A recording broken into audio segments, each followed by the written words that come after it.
ஈரானுடன் நடக்கக்கூடிய இந்த போரில் ஒட்டுமொத்த செலவையுமே வளைகுடா நாடுகள் தான் ஏற்கணும் அப்படின்னு அமெரிக்காவினுடைய அதிபர் டொனால்டு ட்ரம்பினுடைய அரசாங்கம் சொல்லி இருக்கக்கூடிய வார்த்தைகள் இப்போ கவனத்தை பெறுது.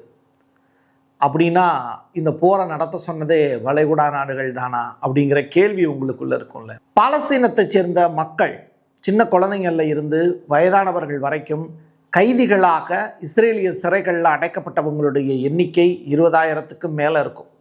அதில் 10,000 பேரை தேர்ந்தெடுத்து அவங்களுக்கு மரண தண்டனை விதிப்பதற்கான நாடாளுமன்ற ஒப்புதலை வாங்கியிருக்கு இஸ்ரேலிய அரசு. இது தொடர்பாக ஒரு கோப்பையை எடுத்து பெண்கவேர் உள்ளிட்ட நபர்கள்லாம் சியர்ஸ் சொல்லக்கூடிய காட்சிகள் அரங்கேறுது. இந்த காட்சிகளில் ஒளிபரப்ப எனக்கு மனசு வரலை. மரணத்துக்கு இவ்வளவு பெரிய மகிழ்ச்சியா அப்படின்னு தான் கேட்க தோணுது. இதற்கு பதிலடி கொடுக்கக்கூடிய வகையில் வளைகுடா நாடுகளில் இருக்கக்கூடிய குவைத்து, துபாய் உள்ளிட்ட இடங்களில் இப்போது ஈரான் மேற்கொண்டு இருக்கக்கூடிய ஒரே இரவில் நடத்தி இருக்கக்கூடிய தாக்குதலை தான் இப்போ நம்ம பார்க்க போகிறோம். டீட்டெயில்டாக பேசுவோமா? வாங்க பார்க்கலாம் உறவுகளே. இது பிரசாத் சிக்னேச்சர். உங்களுடைய தொழில் சம்பந்தமான விளம்பரங்களை நமது சேனலில் ஒளிபரப்ப உங்களுக்கான அருமையான வாய்ப்பு. வரப்போகிற சட்டமன்ற தேர்தலில் எல்லாருமே ஓட்டு போட போகிறோம். ஆனால் அந்த ஓட்டு யாருக்கு? பிரதான கட்சிகளை தவிர்த்து சுயேட்சையாக சில பேர் களமிறங்குவாங்க. அவங்கள மக்களுக்கு அறிமுகப்படுத்த தயாராக இருக்குது பிரசாத் சிக்னேச்சர். நீங்கள் உங்களுடைய தொகுதியில் இருக்கக்கூடிய மக்களுக்கு நல்லது செய்யணும்னு நினச்சி சுயேட்சை வேட்பாளராக களமிறங்குனீங்கன்னா உங்களுடைய தொகுதியில் இருக்கக்கூடிய மக்களுக்கு அறிமுகப்படுத்த நாங்களும் தயாராக இருக்கோம். இந்த தேர்தலில் பிரசாத் சிக்னேச்சர் சார்பாக நான் போட்டியிடலை. ஆனால் நீங்கள் போட்டியாளராக களமிறங்குறீங்கன்னா உங்களை அறிமுகப்படுத்துகிறோம். தொடர்புக்கு 9944790333. பால்ம் பீச், இந்த வார்த்தையை நீங்கள் கேள்விப்பட்டிருப்பீங்க. அமெரிக்காவில் இருக்கக்கூடிய மிக முக்கியமான ஒரு விமான நிலையம். அந்த விமான நிலையத்துக்கு இப்போது டொனால்டு ட்ரம்பினுடைய பெயரை பரிந்துரை செஞ்சுருக்காங்க. அது மட்டும் இல்லை, வரக்கூடிய ஜூலை மாதத்துலேருந்து அந்த ஏர்போர்ட்டு இப்போது டொனால்டு ட்ரம்பினுடைய பேரில் தான் அழைக்கப்பட போகுதுன்னு சொல்லியிருக்காங்க. சரி, இதை யார் சொல்கிறா அப்படின்னா ஆளுநர் ரான் டிசான்டிஸ் HB 919 அப்படிங்கிற அந்த மசோலாவை மாற்றி அமைச்சிருக்காங்க. பேர்லையும் இப்போது நம்ம தமிழ்நாட்டினுடைய பாணியை ஃபாலோ பண்ண ஆரம்பிச்சிருக்காரா ட்ரம்ப் அப்படின்னு தான் கேட்க தோணுது. பாலஸ்தீன கைதிகளுக்கு தூக்கு தண்டனை விதிக்கக்கூடிய ஒரு சட்டம் ஒன்று இப்போது அமல்படுத்தியிருக்காங்க இஸ்ரேலில். தொடர்ச்சியாக இஸ்ரேல் IDF படையினர் அக்டோபர் 7 அந்த டேட்டுக்கு முன்னாடி அவங்க நடத்தி இருக்கக்கூடிய தாக்குதல்லாம் உலகத்தால் பார்க்கப்படாமலே இருந்துச்சு. பாலஸ்தீனம் அப்படிங்கிற ஒரு தேசம் இருந்தது. அந்த தேசத்திலிருந்து ஆக்கிரமிப்பு செய்யப்பட்ட நிலம்தான் இஸ்ரேல். இஸ்ரேலுங்கிற நாடு 1948 உருவானது. ஆனால் அவங்க உருவான நாட்டில் இருந்து பாலஸ்தீனத்தினுடைய நிலத்தையும் சேர்த்து ஆக்குப்பை பண்ணுறதுக்காக அந்த மக்களை இரவு பகல் பாராமல் தொடர்ச்சியாக துன்புறுத்திக்கிட்டே இருந்தாங்க. இந்த விஷயங்கள் எல்லாமே உலகத்துக்கு தெரியாமல் இருக்கிறதுன்றதை தெரியப்படுத்தினது தான் அக்டோபர் 7 ஹமாஸினுடைய தாக்குதல். ஸோ பங்கர் அமைச்சு ஒரு பெரிய அளவிலான வாரம் நடத்த முடியும் அப்படின்னு காசாவில் இருக்கக்கூடிய குடிமக்களின் ஒரு பகுதி தான் இந்த ஹமாஸ் அப்படிங்கிற அந்த படை. மக்களுடைய கூட்டம் ஒன்றாக சேர்ந்து நடத்தி இருக்கக்கூடிய ஒரு போர் முறை. அதற்கு பிறகு ஈரான் நடத்தக்கூடிய இப்போ இந்த தாக்குதலில் இஸ்ரேலுக்கு பெரிய அளவிலான அடிங்கிறதுனால கோழைகள் இப்போது லெபனான் பக்கமும் வெஸ்ட் பேங்க் பக்கமும் காலடி எடுத்து வச்சுருக்காங்க.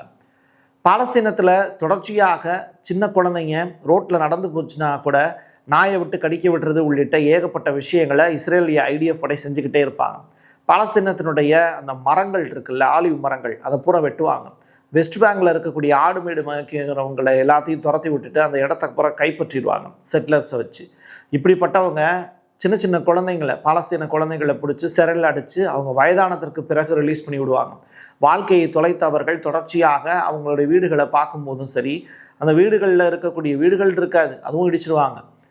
இதெல்லாம் கடந்து இப்போ கடைசியாக மரண தண்டனை விதிக்கக்கூடிய நிலைக்கு அந்த கைதிகளை துன்பப்படுத்துகிறாங்க இப்போது இஸ்ரேல். இது யாருக்கான வழியை ஏற்படுத்தும் அப்படின்னு அவங்க நினச்சி செய்கிறாங்கன்னா ஈரானியர்களுக்கு வழிவை ஏற்படுத்தும் அப்படிங்கிறது தான் அதை நினச்சி செய்கிறாங்க. இதுக்காக ஒரு பெரிய பார்ட்டிலாம் வச்சு கொண்டாடிருக்காங்க. நாடாளுமன்றத்தில் இது சட்டமாக்கப்பட்டு 10,000 பாலஸ்தீன கைதிகளுக்கும் மரண தண்டனை விதிக்க போகிறாங்க. இது உலகத்திலேயே மிகப்பெரிய அளவிலான ஒரு கொடூரமான கொலை நடவடிக்கை நம்ம பார்க்க போகிறோம். ஈரானுக்கு எதிரான போர் நடந்துக்கிட்டு இருக்குல்ல, அதற்கான ஒட்டுமொத்த செலவையும் அரபு நாடுகள் தான் ஏற்றுக்கணும், வளைகுடா நாடுகள் தான் ஏற்றுக்கணும் அப்படிங்கிற ஒரு அனௌன்ஸ்மெண்ட்டை இப்போது வெள்ளை மாளிகையினுடைய செய்தி தொடர்பாளர் கரோலின் லீவிட் அவர்கள் ட்ரம்ப் அவர்கள் சொன்னதாக சொல்லுகிறார். இதற்கு வளைகுடா நாடுகளும் சம்மதம் தெரிவித்து தான் ஆகணும், வேறு வழி கிடையாது அப்படிங்கிற ஸ்டேட்மெண்ட்டை சொல்கிறார். ஏற்கனவே சவுதி அரேபியாவினுடைய இளவரசரை பார்த்து அவர் ட்ரம்ப் பேசிய வார்த்தைகள்லாம் உங்களுக்கு நினைவு இருக்கும். ஆக மொத்தத்தில் ஒட்டுமொத்த வளைகுடா நாடுகளும் அரபு நாடுகளும் ட்ரம்பினுடைய அடிமையாக மாறி போயிருப்பது வேதனைக்குரியதே. அதாவது இந்த ஸ்டேட் ஆஃப் ஹார்மஸ் அப்படிங்கிற அந்த இடத்துல முக்கியமான ஒரு கச்சா எண்ணெய் ஏற்றுமதி அப்படிங்கிற ஒரு விஷயம் நடந்துக்கிட்டு இருக்கு. இப்போது இதை கடந்து போகிறதுக்கு ஏகப்பட்ட நாடுகளுக்கு $2 மில்லியன் கொடுத்து உள்ளே போங்க அப்படின்னு சொல்கிறாங்க. இதில் 2 நீரேற்று நிலையங்கள் மீது ஒரு பெரிய அட்டாக்கை நடத்தியிருக்காங்க ஈரான். அதில் தீ விபத்து ஏற்பட்டது தொடர்பாக செயற்கைக்கோள் புகைப்படங்களும் காட்டுது. அதாவது ஷப்ஷான் புசைரா அப்படிங்கிற அந்த குழாய் வழி தான் அபுதாபியில் இருந்து புஜைரா துறைமுகத்துக்கு கச்சா எண்ணெயை கொண்டு வருது. அந்த இடத்துல ஒரு அட்டாக் நடந்திருக்கு அப்படின்னு சொல்கிறாங்க. ஸோ நீங்கள் அபுதாபி, UAE உள்ளிட்ட இடங்களுக்கு கச்சா எண்ணெய் போயிடக்கூடாது அப்படிங்கிறதுல ஈரான் இப்போ தெளிவாக இந்த வேலையை செஞ்சுருக்காங்க. தனது கொள்கைகளுக்கு எதிராக அமெரிக்க மக்கள் தொடர்ச்சியாக நோ கிங்ஸ் ப்ராட்டஸ்ட் அப்படிங்கிற விஷயத்தை நடத்திக்கிட்டு இருக்காங்க. இதன் காரணமாக ட்ரம்ப் ஒரு மீட்டிங்கில் பேசிக்கிட்டு இருக்கார். மீட்டிங்கில் பேசிக்கிட்டு இருக்கும்போது வெளியில் பயங்கரமாக சத்தம் கேட்குது. அந்த சத்தத்தை கேட்டு என்ன சத்தம் அப்படின்னு கேட்கும்போது, ஐயா வந்துடுங்க, உங்களை இல்லாட்டி முடிச்சிடுவாங்க, வாங்க போயிடலாம் அப்படின்னு சொல்கிறாங்க பாதுகாப்பாளர். உடனே ட்ரம்ப் அப்படியே சரி நானும் கிளம்புறேன் அப்படின்னு நைஸாக மூவ் ஆகி போகிறார்.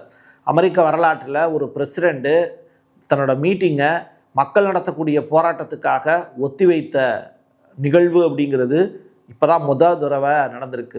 ட்ரம்ப் ஒரு ஒரு ஒரு ஒரு ஃபுல்லாக பண்ணிக்கிறீங்களா? UAE பெரிய அளவில் ஈரானுக்கு எதிரியாக மாறி நிற்கிது. இன்றைக்கி தேதிக்கு UAE அப்படிங்கிற யுனைடெட் அரப் எமிரேட்ஸ் அதனுடைய தலைவர் ஈரானுக்கு எதிராக அமெரிக்காவுக்கு ஆதரவாக சில சம்பவங்களை செஞ்சுக்கிட்டு இருக்கார்.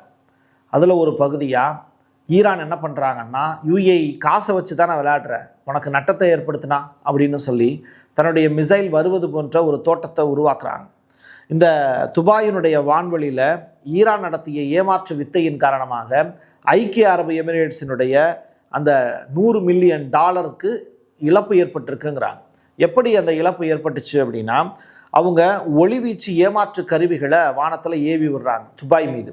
அப்போது துபாயில் இருக்கக்கூடிய அந்த ஏர் டிஃபென்ஸ் சிஸ்டம் ஆக்டிவேட் ஆகி அதனுடைய ரேடாரில் இருந்து சென்ஸ் ஆகி, ஏர் டிஃபென்ஸ் சிஸ்டம்னா என்னது, டைரெக்டாக கீழே இருந்து மேலே வரக்கூடிய மிசைலை நோக்கி அட்டாக் பண்ணுங்கள, அந்த வகையில் ஏர் டிஃபென்ஸ் சிஸ்டம் டைரெக்டாக மிசைலை ஏவுது. அது எல்லாமே ஒளிக்கதிர்வீச்சு தான். அதன் மீது போய் அட்டாக் நடத்தி ஒன்றும் பிரயோஜனம் இல்லைல்ல. ஸோ இந்த வகையில் UAEக்கு இப்போது $100 மில்லியன் அளவிற்கு இழப்பு ஏற்பட்டிருக்கு அப்படிங்கிற செய்தி. அதிகமான அளவில் இடைமறிப்பு ஏவுகணைகள் எல்லாமே வேஸ்ட் ஆகிட்டு இருக்கு UAEயில் அப்படிங்கிற தகவலும் ரிலீஸ் ஆகிருக்கு. எகிப்தினுடைய அதிபர் எல்சிசி நல்லா சமணக்கால் போட்டு உக்காந்துக்கிட்டு ஒரு மீட்டிங்கில் அவர் பேசக்கூடிய வார்த்தைகள், ஐயா தயவு செய்து இந்த போரை நிறுத்துங்கள், உங்களால் மட்டுமே உலகத்திற்கு அமைதியை கொண்டு வர முடியும் அப்படின்னு ட்ரம்ப்பை புகழ்ந்து பேசியிருக்கார். நீங்கள் மட்டும்தான் இந்த உலகத்திற்கான சமாதான தூதுவராக இருக்க முடியும், தயவு செய்து இந்த போரை நிறுத்தி விடுங்கள், எங்கள் பிராந்தியத்தில் அமைதியை உண்டாக்குங்கள்னு எல்சிசி அவர்கள் அதிபராக இருந்து கொண்டு இன்னொரு நாட்டினுடைய அதிபரிடம் கெஞ்சி கொண்டிருக்கக்கூடிய நிகழ்வு அப்படிங்கிறது, முதுகெலும்பில்லாத மனிதன் உயிரோடு இருந்தால் என்ன, வாழ்ந்தால் என்ன, இறந்தால் என்ன அப்படிங்கிற கேள்வியை நம்ம கேட்கணும் அப்படிங்கிற அவசியம் இல்லை. அந்த கேள்விகள் எல்லாத்தையுமே எகிப்தை சேர்ந்த மக்களே கேட்டுக்கொள்வார்கள். பாகிஸ்தானில் இருக்கக்கூடிய அக்தராபாத் அப்படின்னு சொல்லிட்டு ஒரு இடம், அந்த இடத்துல ஒரு எரிவாயு குழாய் மீது ஒரு பயங்கரமான தாக்குதல் ஒன்று நடந்திருக்கு. இந்த தாக்குதலுக்கு பொறுப்பேற்றிருக்கிறவங்க அப்படின்னு சொல்லி பார்க்கும்போது யாரும் கிடையாது, இன்ன வரைக்கும் யாரும் பொறுப்பேற்கலை. ஆனால் இது பலுச் அப்படிங்கிற அந்த மக்கள் வாழக்கூடிய பகுதியில் இருக்கக்கூடிய எரிவாயு குழாய் மீது தாக்குதல் நடத்தப்பட்டிருக்கு. இந்த பலுச் அப்படிங்கிற அந்த மக்கள் பலுசிஸ்தான் அப்படிங்கிற நாடு கேட்டு போராடிக்கிட்டு இருக்காங்க அப்படிங்கிறது உங்களுக்கே தெரியும். அப்படிப்பட்ட மக்கள் வாழக்கூடிய பகுதியில் இந்த எரிகுழாய் மீது தாக்குதல் நடத்தப்பட்டிருக்கு.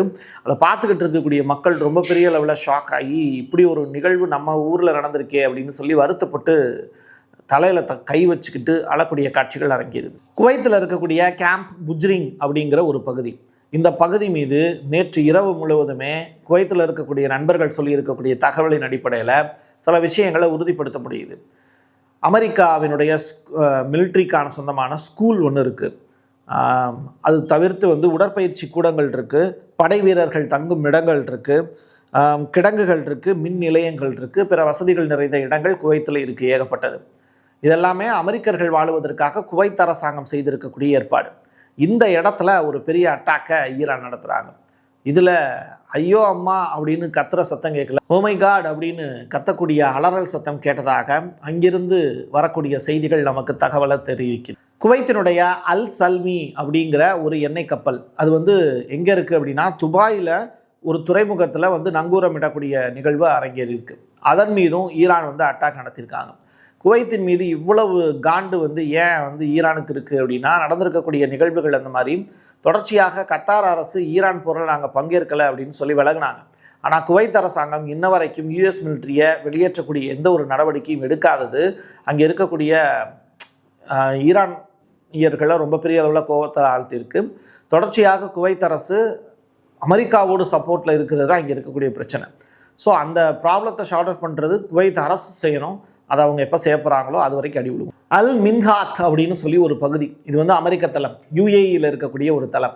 இந்த தளத்தின் மீது இப்போது ஈரான் ஒரு அதிபயங்கரமான தாக்குதலை நடத்தியிருக்காங்க. இதில் அந்த அமெரிக்க தளத்திற்கு பெரிய அளவிலான சேதம் ஏற்பட்டதாக ஐஆர்ஜிசி ரிப்போர்ட் ஃபைல் பண்ணியிருக்காங்க.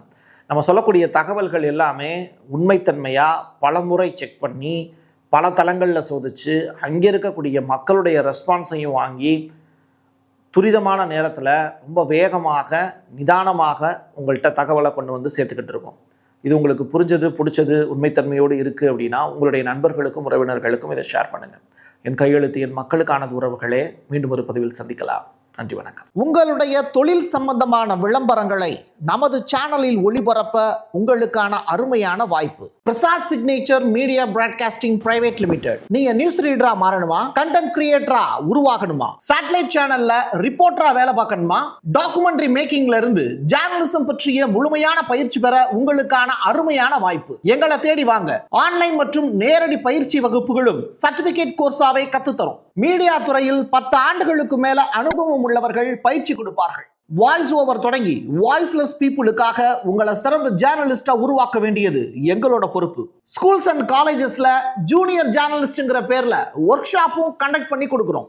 மோட்டிவேஷனல் ஸ்பீக்கரா கடந்த 15 ஆண்டுகளா கல்வி நிறுவனங்களுக்கு நிகழ்ச்சிகளும் நடத்தி தரோம்.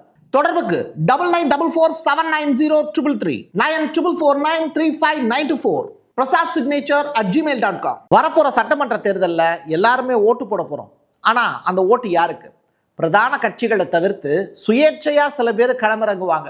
அவங்கள மக்களுக்கு அறிமுகப்படுத்த தயாரா இருக்கு பிரசாத் சிக்னேச்சர். நீங்க உங்களுடைய தொகுதியில் இருக்கக்கூடிய மக்களுக்கு நல்லது செய்யணும்னு நினைச்சு சுயேட்சை வேட்பாளராக களமிறங்குனீங்கன்னா உங்களை உங்களுடைய தொகுதியில் இருக்கக்கூடிய மக்களுக்கு அறிமுகப்படுத்த நாங்களும் தயாரா இருக்கோம். இந்த தேர்தலில் பிரசாத் சிக்னேச்சர் சார்பாக நான் போட்டியிடலை. ஆனால் நீங்கள் போட்டியாளராக களமிறங்குறீங்கன்னா உங்களை அறிமுகப்படுத்துகிறோம். தொடர்புக்கு 9944790333.